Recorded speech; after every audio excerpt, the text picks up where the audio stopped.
नानकपुर गांव में आरती नाम की औरत रहती थी। वो गांव में लोगों के शादी ब्याह में जाकर खाना बनाया करती थी।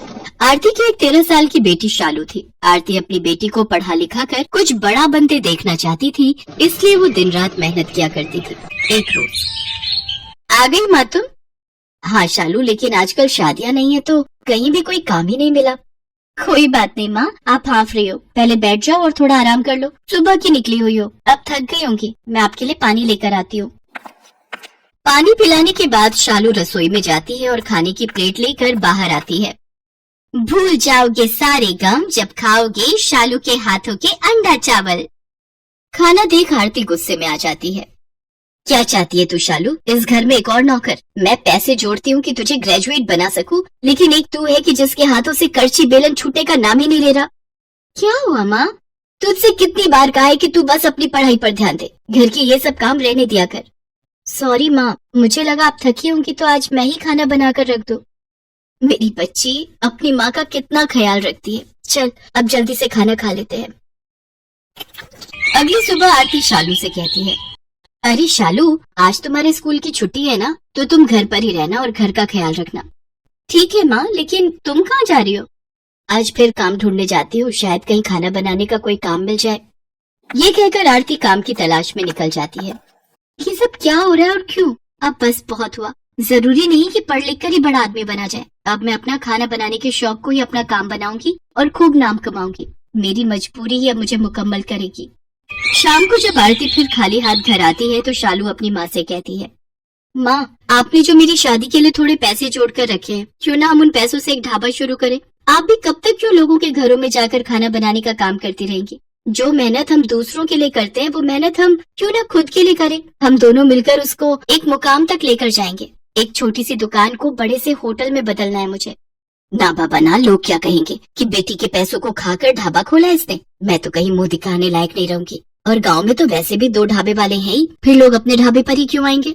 माँ, तू समाज और लोगों के बारे में कितना सोचती है। लोग हमें खाने को नहीं दे रहे हैं, और रही उन 2 ढाबों की बात, तो उनको दाल चावल के अलावा बनाना ही क्या आता है? हम अपने हाथों के हुनर से इतना लाजवाब और स्वादिष्ट खाना बनाएंगे कि सबका मन जीत लेंगे, और फिर तुम देखना सब ग्राहक अपने ही ढाबे पर आएंगे खाने।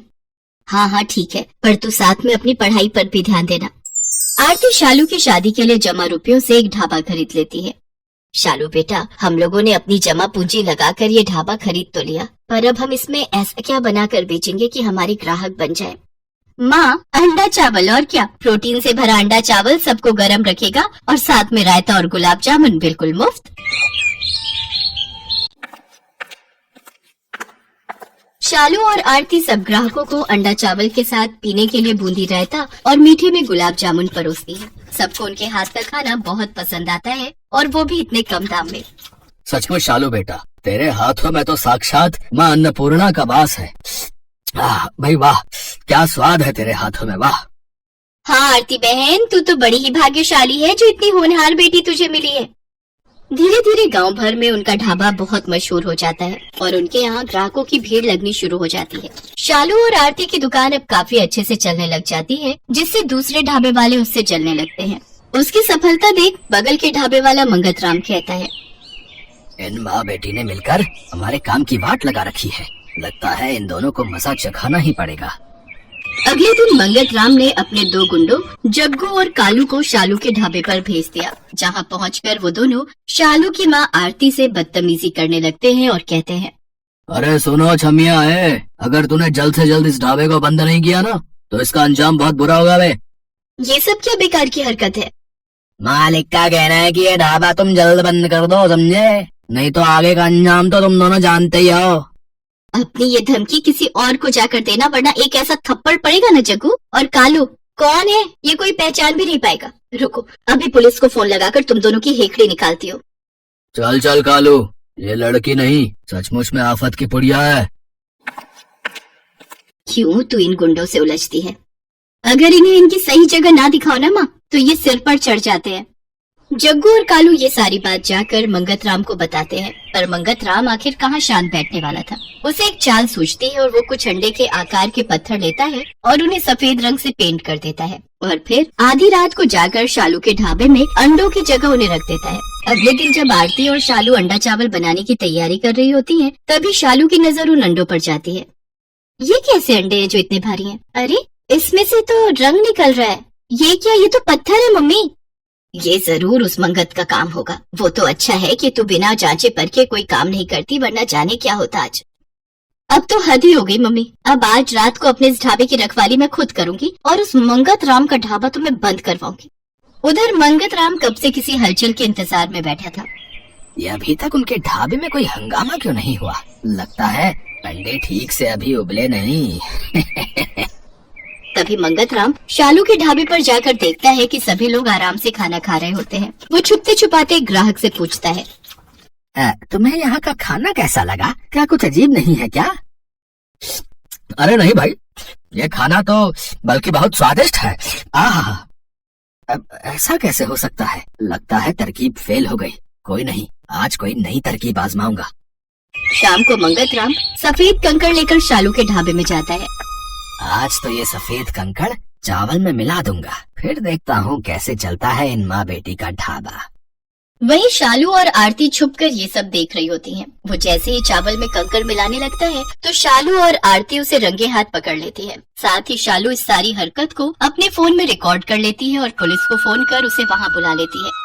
मंगत चाचा, अगर कंपटीशन करना ही है तो सामने आकर करो। अगर इस तरह के काम करोगे तो फिर तो जेल की हवा खानी ही पड़ेगी। इसके बाद शालू और आरती अगले दिन से फिर से अपने काम धंधों में लग जाते हैं। कुछ दिनों बाद उनके गांव में एक फूड कंपटीशन होता है, जिसमें जीतने वाले को 5 लाख इनाम देने की घोषणा होती है। शालू भी उस प्रतियोगिता में हिस्सा लेती है और वो अपने अंडा चावल की रेसिपी वहाँ पर बनाती है। इतने बड़े कंपटीशन को जीतने के लिए आपने इतनी साधारण सी डिश को क्यों चुना? आपको एक बार भी नहीं लगा कि आप रिजेक्ट हो सकती हैं? नहीं साहब, ये अंडा चावल ही मेरा घर चलाता है और इसकी वजह से ही मेरा ढाबा गांव भर में फेमस है, इसलिए मैंने यही बनाना उचित समझा। जजेस जब वो अंडा चावल टेस्ट करते हैं तो उन्हें खाकर हैरान रह जाते हैं। उन्होंने जिसे बहुत साधारण डिश समझा था वो बहुत ही लाजवाब होती है। वाह, इतना यमी अंडा चावल मैंने आज तक नहीं खाया। क्या आप अंडा चावल की ये रेसिपी मेरे साथ शेयर करेंगे? मैं इसे अपने होटल में अप्लाई करना चाहता हूँ। एंड यू डोंट वरी, इनाम के साथ साथ इस रेसिपी को शेयर करने के लिए मैं आपको अलग से पेमेंट करूंगा। जी जरूर सर, ये तो मेरे लिए खुशी की बात होगी जो इतने बड़े होटल में मेरी रेसिपी के अंडा चावल बनेंगे। शालू ये कंपटीशन जीत जाती है और अब उसका ढाबा और भी अच्छा चलने लगता है। आरती और शालू के दिन बदल जाते हैं और अब वो उसी गांव में खुद का बड़ा सा होटल खोल लेती है और उसमें अपना अंडा चावल की डिश को उस होटल की स्पेशलिटी के तौर पर रखती है। धीरे धीरे शहरों से टूरिस्ट आकर उसके होटल में ठहरने लगते हैं और उसके यहाँ का फेमस अंडा चावल खाते हैं। साथ ही वो अपने होटल के खाने के रेट भी बड़े ही साधारण रखती है, जिससे कि टूरिस्टों के साथ साथ गांव वाले भी उसके अंडे चावल का स्वाद चख सके। इस तरह शालू और आरती अपने होटल को बड़े ही अच्छे ढंग से चलाती है। साथ ही शालू अपनी पढ़ाई पर भी पूरा ध्यान देकर क्लास में अच्छे नंबरों से पास होती है।